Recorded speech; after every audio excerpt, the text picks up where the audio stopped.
Hey, welcome everybody.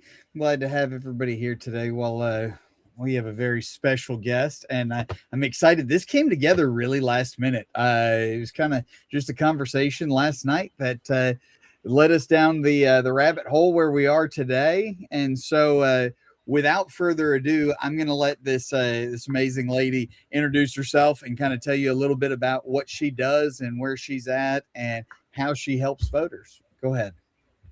Awesome. My name is Katie Groudon, and I am the state manager for Save the Children Action Network. We are an advocacy organization really working in grassroots to connect people with their ability to shape systems and policies. Of course, our interest area is how systems and policies affect young children and their families, but the skills that we work on translate into all areas of where we want to uh, help people to tap into that power. And part of that work, especially in important years like this year, delves into connecting people with voter resources, kind of breaking down um, all of that big, mysterious, sometimes overcomplicated process into easy steps that people can take to make sure they're informed. I love it. So when we were talking last night, you were mentioning that the you're sending out postcards. Can you kind of explain what that is and what the intent behind that is and maybe what it is supposed to do?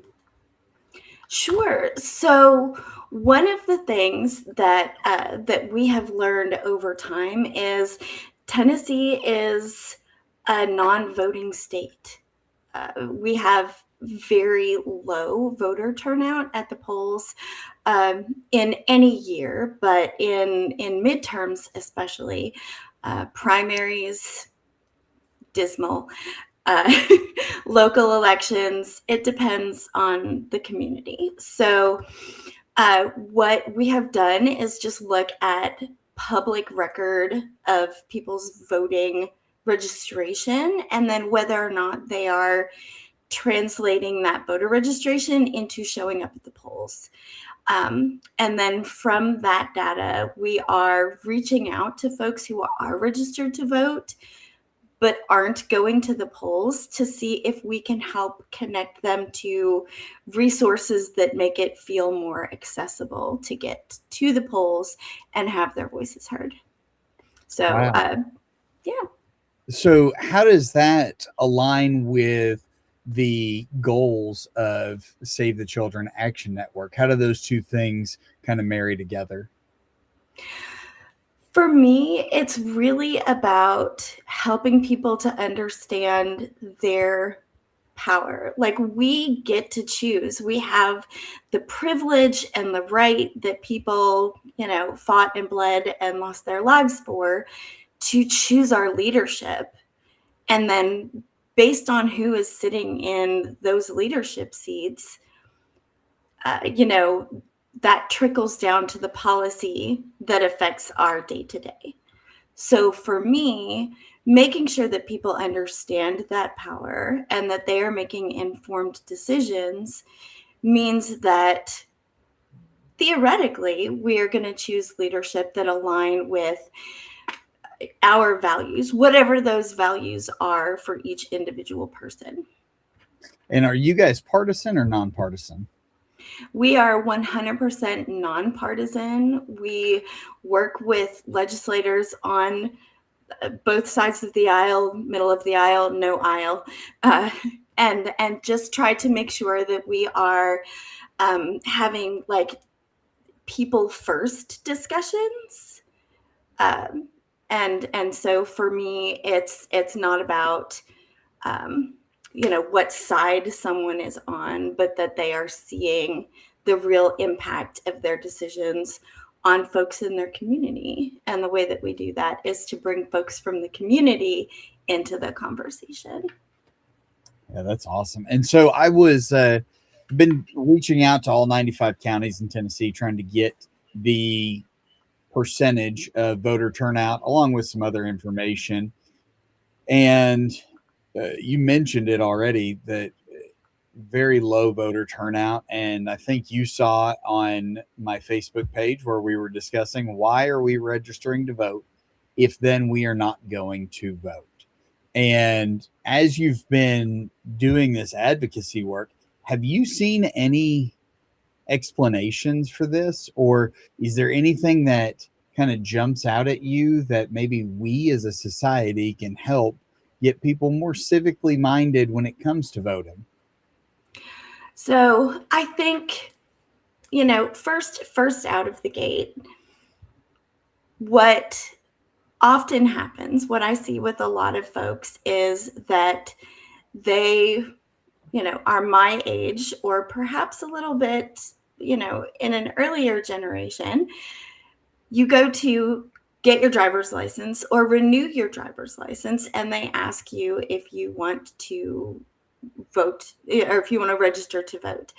And so there was for many years this automatically, well, of course I want to register to vote. That's how I registered to vote, 5 minutes ago when I was 18. So I think that, creating the pathway for voter registration is a great idea to kind of remove that barrier. But then after folks are registered to vote, the process gets more difficult to get information, to ask questions. I've come across a lot of people in their 30s and their 50s and their 70s who have said it's all so overwhelming. And it's embarrassing to ask questions because I should know this by now. And so I think that's another barrier that we see, is that people assume that they should know and are afraid to appear ignorant, when the fact of the matter is we learn when we learn. And if you realize that you are missing knowledge, there are great resources to be able to tap in and ask questions without judgment. And that's another one of those things that I really strive for, is to have a space where people can ask questions and get information without feeling like they should already have this. Yeah. And I think that it's almost like, from the messages I've gotten and some of the things I've seen, it's almost like people feel shame that they don't know or they don't understand. And I'll be the first one to tell you, please don't feel ashamed of it. Like, everybody has questions. I don't know everything. Katie doesn't know everything. I'm willing to bet you that your local rep or senator don't know everything either. It can be very cumbersome, very complicated. So to that end, we circle back to what you said earlier, which was we have to learn about the candidates. So you're trying to get people to the polls, and when you're doing that, you're sending out these postcards and whatnot. But do you have any advice for them on how they can research candidates and find who is the right one for them, or any ideas or feedback for how they can learn the things that maybe they don't know that they wish they knew? Absolutely. I will say that the Secretary of State's website is pretty excellent in terms of being able to access information. You And can I'll go throw in. it up for the Secretary of State's website right now, so that way anybody that is wanting to can go straight to their website. Yeah, and so you can check your voter registration if you're not registered to vote or you were dropped from the polls for whatever reason. You can, register to vote on the website. You can look up your polling places, dates, hours, early voting times, and you can access a sample ballot.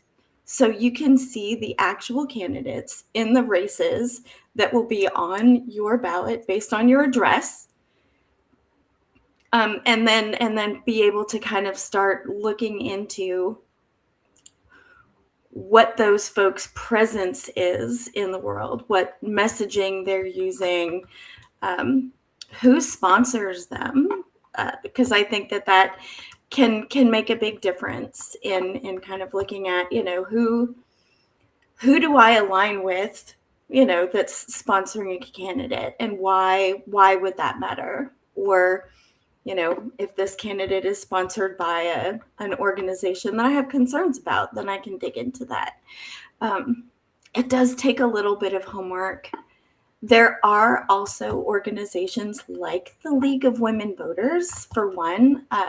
That's kind of a go-to for me, who do kind of layouts, side-by-side comparisons. And there's also this amazing journalist named Brandon, who I found on social media, and I have been following your nonpartisan process of really examining candidates and looking at things side by side without any kind of slant, just pure information. And I think that is kudos to Brandon. Well, I appreciate those kind words. So, to be fair, I do my very, very best to keep it as unbiased as I can, because the reason this started for me was actually the same reason that people feel ashamed, which is that I have a master's in public administration, and I was coming up on the May 5th election and realized I didn't know enough about these candidates. And I decided, if I'm going to be asking and trying to get information for myself or my students, why would I not be sharing this information with everybody? And it kind of just exploded from there.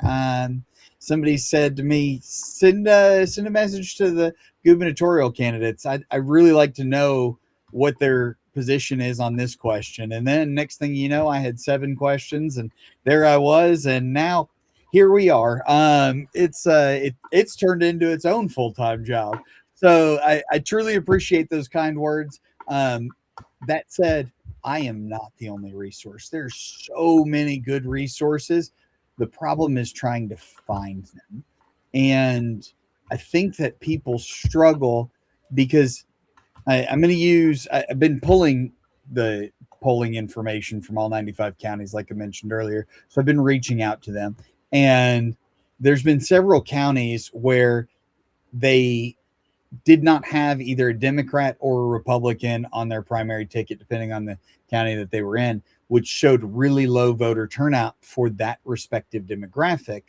And people need to understand, you can still go vote. Let's say that you're a Democrat, and there's no Democrats on your ballot for that primary. You can still go there, pull a Democratic primary card, and put no qualified candidate. And when you do that, that shows the party that you're affiliated with. In this particular instance, the Democratic Party. It's the exact same for the Republican Party. When they pull the information later, they say, hey, it's not that we had 46 Democrats or 46 Republicans in this county.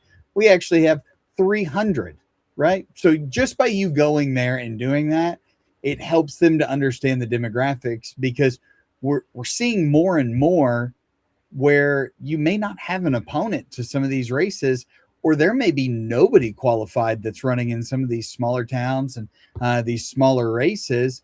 And I don't think it's because the interest isn't there. I think it's because people don't know they can go pull a ballot and say no qualified candidate, and that will start their representation, because that's what this is all about, is representation. And unlike a federal presidential election, Tennessee elections, like the one coming up in August and the one in November, are one person, one vote. So this is a popularity contest, if there's ever been one. And I think a lot of voters also don't understand that. Would you agree with that, Katie, or what's your thoughts? Oh, absolutely. And I will say, I tell people all the time, the smaller the race, the greater your voice. Mm. my city commission, the last city commission election in my small town, was decided by 17 votes. Wow. And our population is 10 or 11,000 people. Voter turnout was obviously not 10 or 11,000 people. But regardless, 17 votes to decide that seat. And so when we're talking about, turning out in the little elections, your voice carries so much weight. And I can't stress it enough when we're talking about primaries and local elections. Just the other year, someone who I really like and respect, who is the spouse of an educator, when I was talking about the election in August, this person said, "You mean November?" And I said, "Absolutely not. I do mean August. These are the seats that are up in August. And one of them is school board. And being married to an educator, you should definitely go home right now. Here's some information. Go home right now and start doing your homework."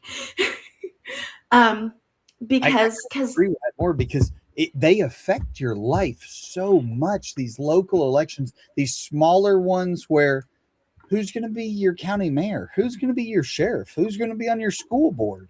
All of these affect your daily life so much. and it's those are the ones you also have the closest contact with when you're talking about impact on your daily life. When there's something happening in town, I can reach my mayor. My mayor is a business owner in my community. I can show up and speak with her or with any of our city officials right away. I don't have to drive into Nashville. I don't have to fly to Washington, D.C. to talk to those officials that make a direct impact on my life.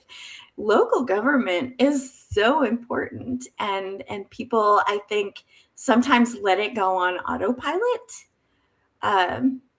And then when they get dissatisfied, it's kind of a wake-up call, like, "Hey guys, we had a choice to make. We made it. And now, we move forward from the decision that we made in partnership, in community, trying to figure stuff out for everybody." Well, and I think it's interesting as well that I've heard from many independents that say to me, I am not going to pull a primary ballot in August because my candidate is an independent and I will vote for them in November.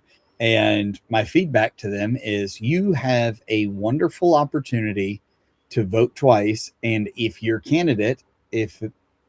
independent candidate loses, you at least kind of got to put forward a second candidate. Right. So you're in a very unique position. Go pull that primary ballot and you say, okay, we've got, I'm just going to use the governor's race for an example. You've got, let's see, 7 people that are not independents, I believe, that are running. You can on both the left and the right, and you can go say, okay, if my independent candidate does not win, which one would I like as my backup choice? Go pull your primary, do that, but then you've got a backup choice in there. That's amazing. I don't get a backup choice usually, right? I mean, so it's something that I think a lot of people don't understand. You can affect more change the more you go out and vote. And I've heard people say that they're disenfranchised and that they are disheartened. And if you can think of a dis word, they're telling me that's how they feel about voting. And I try and remind them only you showing up can change that. So you showing up to with knowledge. You can't just show up blind and start Googling people while you're waiting in line to get inside.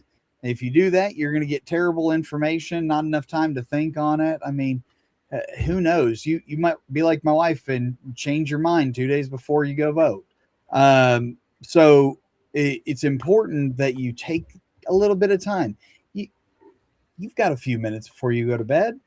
Pull out some information, read about the candidates, find a race that matters to you, and you don't have to vote on every single person in your ballot. So if you want to skip a person, you don't know enough about it, you can do that. You're like, hey, I don't feel enough like I know enough to pick the county mayor, but I know who I want to be sheriff. You can skip county mayor and fill in the sheriff one. What were you going to say, Katie? I saw you. I saw you do it. Oh no, that was on the nose. On the nose 100%. If you need to focus on a couple of races because it is all overwhelming, then pick the races that are most important to you and dig in there. And I will say in terms of primaries, I run across so many people who tell me that they are straight ticket voters. And so they show up in November, they vote straight ticket to make sure that their side is moving forward, which is a choice, and I'm not going to take that away from anybody. But for me, that adds even more emphasis on the need to vote in the primary, because if you're going to vote straight ticket in November, then you're picking your person in August. You get to choose which candidate goes forth into that race. It shouldn't be just I'm going to vote on this side or I'm going to vote on that side, but who's the best one? Who is going to represent me and my district to in a way that honors my values?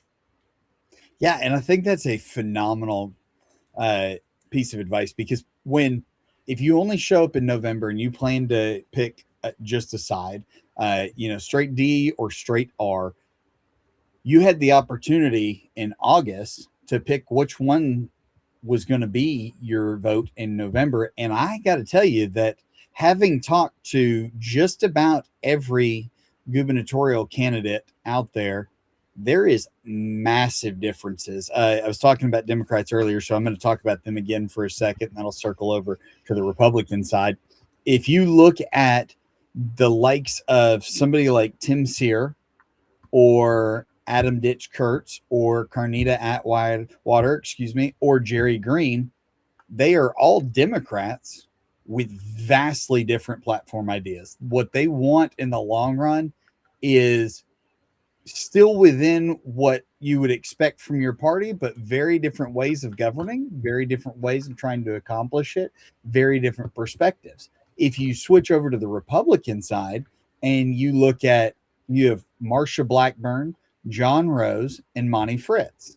Again, all Republicans, vastly different types of Republicans. And so you have the opportunity in August to say, here's the type of Democrat or here's the type of Republican that I want when I'm going to go vote my straight Democrat or straight Republican ticket in November, if that's what you're doing. So you still have an opportunity to affect change. And please stop using name recognition. I get it. It is a popularity contest, but you need to know what they stand for first.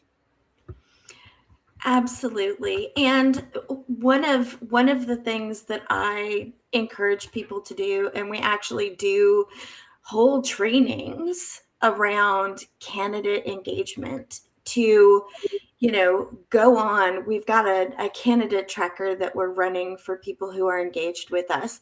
Go on, find the events, help us find the events so we can put them in the tracker.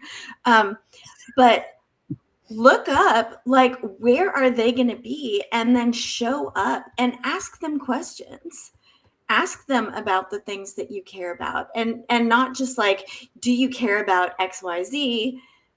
Because that's not going to get us the answers that we as an informed electorate need. We need to ask them the W questions: why, where, who, how. That's not a W, but 5 W's with an H. That's how I used to tell everybody. But yeah, I mean, ask them those open-ended questions about the mechanics of what they want to do. And so, Are you doing I that encourage people statewide to for show up. your engagement? Indeed. Okay. Whenever we get done here, please shoot me over a link to that, and I'll be happy to put it up as well. I'll put it on my story, and see if we can't get you some more people that'll tell you about what's going on.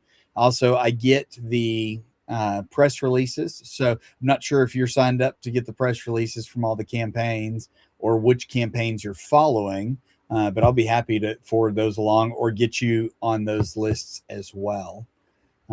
Those, Fantastic. yeah, those are great for knowing where people are going to be and what events they're going to be at. The unfortunate part is, um, sometimes you get the press release and it's like, hey, in 30 minutes, I'm going to be in Toyerville doing X. And I'm like, oh, well, I can't do much to help you right now, but sure, I'll put it up anyway. So don't always get it quickly, but I think that it definitely can be of help. Absolutely. I would love that. I would love that. And I think, the other kind of underrated or underutilized tool is follow the candidates on your socials. You're scrolling social media anyway. You know, follow the candidates, see what they're putting out in that space, and use that space to ask them questions. It's public record. You know, ask the question or interact with their post and say, this is your platform. How do you think this is going to affect this other thing that I care about? Like, it can be a place where, and it probably won't be the candidate themselves answering. It will probably be someone, on their team, but it's still an answer on behalf of that candidate, and it still gets you an idea of where they're going. They all also have websites, and uh, I've been known to throw questions there, because I want to know. I want to know, particularly from candidates that are a little bit more difficult to track. Um, in public events, like, I want to ask them questions, so I'm going to ask them questions wherever I have the opportunity. Yeah, and I think that that's a phenomenal idea again, because if you're following them on social media and you're not in the mood to look at politics, it takes a swipe and then you've moved on that day, right? But if something catches your eye and you're interested, then stop and look at it and avoid the places where it is just trying to rage bait you. They just want your likes, your clicks, your views, and they're going to make everything into this grandiose issue that is ultimately unlikely to happen in the first place, but they just want to get you upset. And that is their goal. Look for calm, neutral spaces where people are having civic conversations, where they're being polite, and listen to everybody's perspective when you have the brain space to do it on your terms. So that way you can become informed without becoming overwhelmed. And you're also right, Katie, that a lot of times, especially these big campaigns, they are not managing their social medias. If you're running for federal office, there's like a 0% likelihood you're managing your own social media.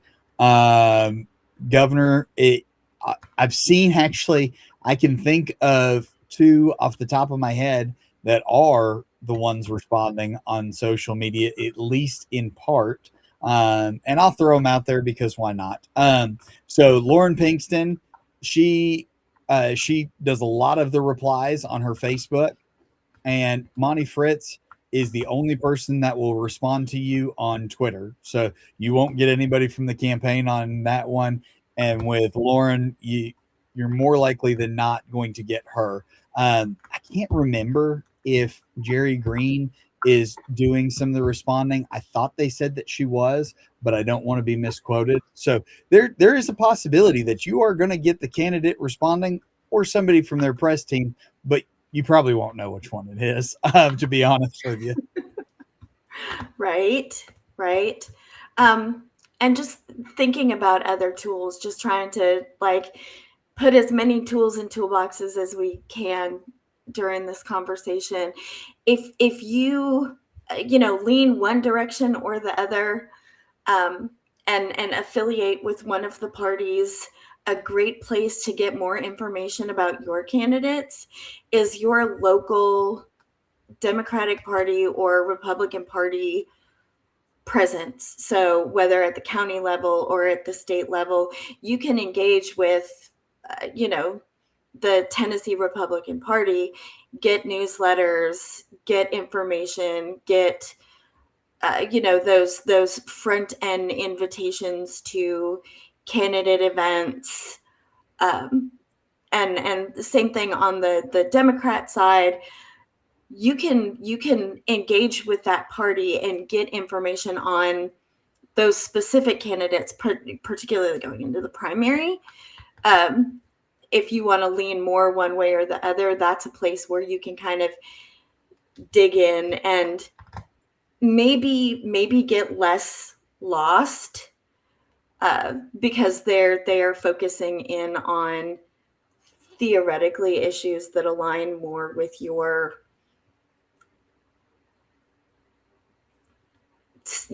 personal values. Does that make sense? Yeah, absolutely. And I was just thinking that if you are doing your research before the primaries, then after August, so September and October, you've already got a good idea. Once the candidates have been selected and the field narrows, you will already have that great foundational base knowledge. And again, I want to encourage you to avoid the places where they are just attacking the other candidate. But to that end, I want you to avoid attacking other people based on their views or their beliefs, just like you don't want to be attacked for yours. So the rule on my, at least on my channels, is that you're not going to be derogatory and you're not going to make it personal. We can talk civics, we can talk policy, we can talk all of that. But the moment that we start using derogatory terms or slurs, or we start generalizing a group as one thing, the conversation is already over. And the same goes during these races. We don't want to hear candidates going back and forth and just being derogatory towards each other. So we don't do that ourselves. And I'm reminded of when Ronald Reagan was doing his debates, and the previous debate before him, uh, people were concerned that he was starting to lose his mind. And so he started the next debate, and they asked if he had any comment on it. And he said, I am not going to make age or my opponent's lack of age or something like that a determining factor in this race. And he made light of it without attacking himself or the other person, right? And I think that's where we need to be as a society, because you're not my enemy, I'm not your enemy. We are just two people, and maybe we see it differently, but we both want what's best for our local, for our cities, for our counties, for our state, for our federal government. Yeah. And realistically, I work in the policy space a lot and interact with decision makers a lot. And I will have to say that I have yet to meet any of our decision makers who goes in to the workplace in the morning with the intent to hurt people or to mess stuff up. We may have very different ideas about what is best, but I think everybody kind of goes into, or I go into meetings assuming best intentions, knowing that they ran for that office because they want to create good in the world. We just may have a different idea of what good looks like. Absolutely. And seeing someone as a human first in whatever space that you walk into is always going to benefit you. Listening with curiosity is always going to benefit you.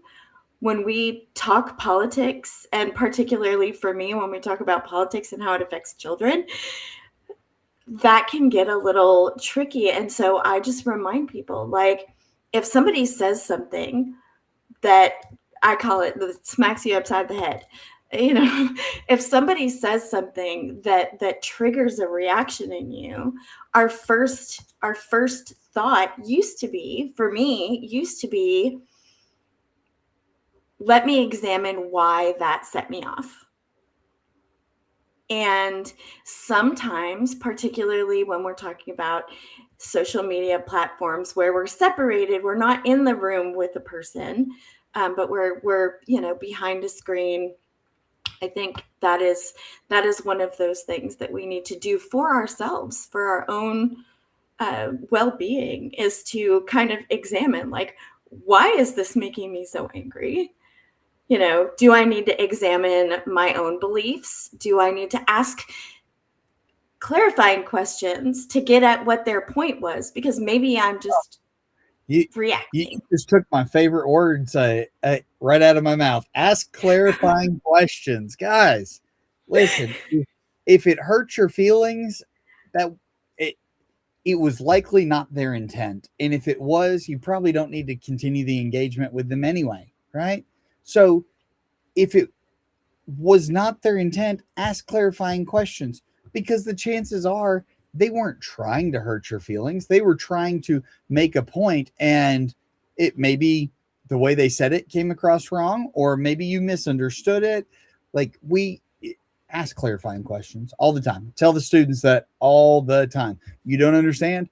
Ask clarifying questions. So now it's my turn to ask some clarifying questions as we're getting ready to round out here. I want you to tell us about Save the Children. I want you to tell us about Save the Children, the Action Committee. I want you to tell us about all of it right now. What is Save the Children? How do people help?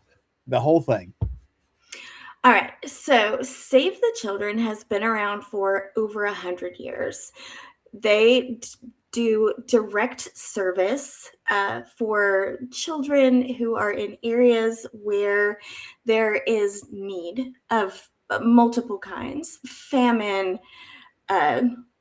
conflict, all kinds of areas where children could be left in danger. So we respond in those areas and try to make sure that children have what they need to thrive and to be healthy.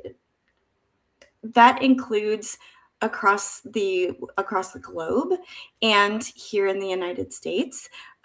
Folks may not realize Save the Children has direct service programs in 13 counties in Tennessee, where they are supporting families with everyday needs, particularly in rural areas, to make sure that children are growing up and thriving and have the opportunity to become their best selves.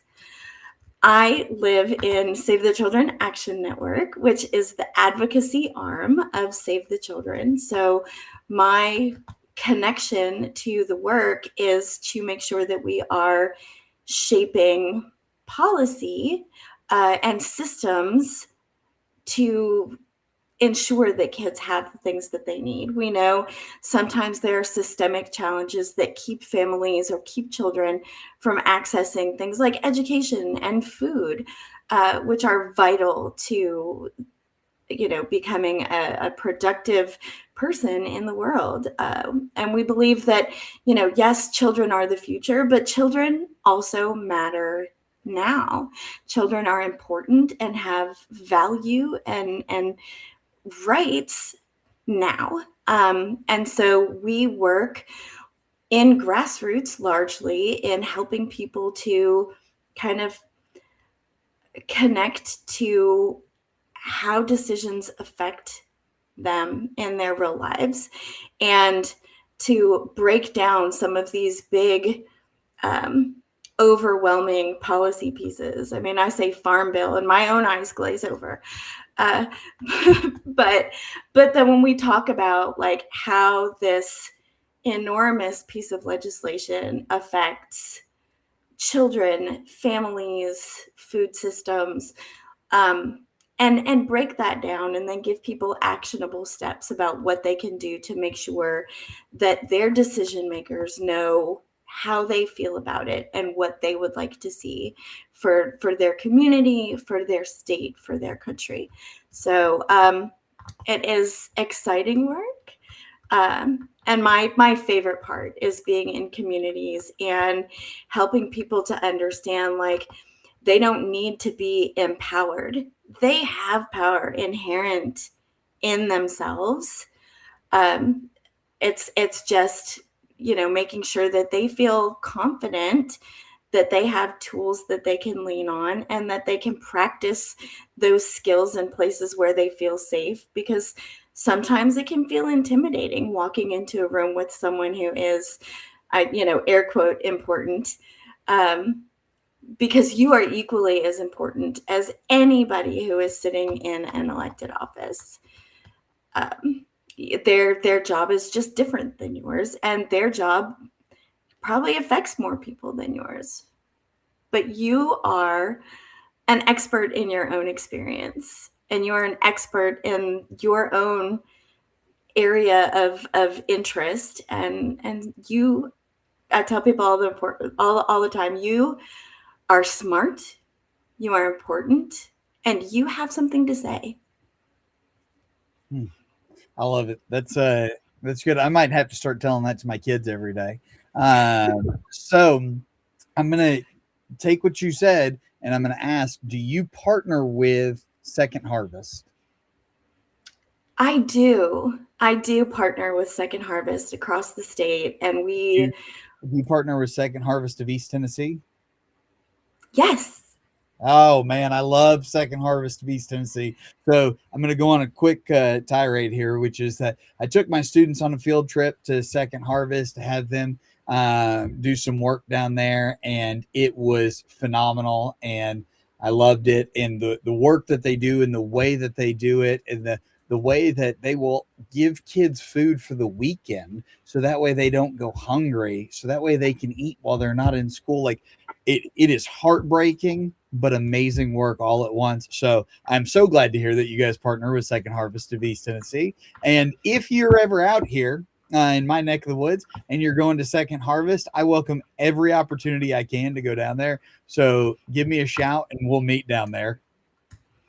I love it. I love it. And I just, a little shameless plug. So Knoxville's having a literacy fest this weekend at World's Fair Park.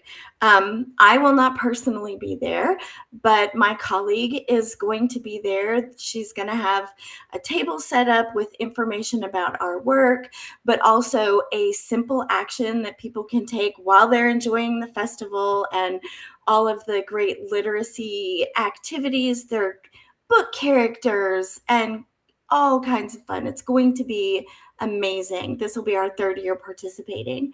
Fantastic event. But again, stop by the Save the Children Action Network booth, and literally you in 2 minutes can send a message to your legislator, letting them know how you feel about, I think in this case, we're going to be talking about childcare. Yeah, that's a big topic coming up. So yeah. Well, I want to thank you for your time today. And what I'll do is I'm going to sign us off of the live here in just a moment. But if you'll hang on until it's all finished and done, all right? It sounds great. Thank you so much for Thank this you. time. This is so fun. It is. It's a blast just to get to talk to different people from different areas with different experiences and learn something. So thank you so much. All right, hang on one second. All right.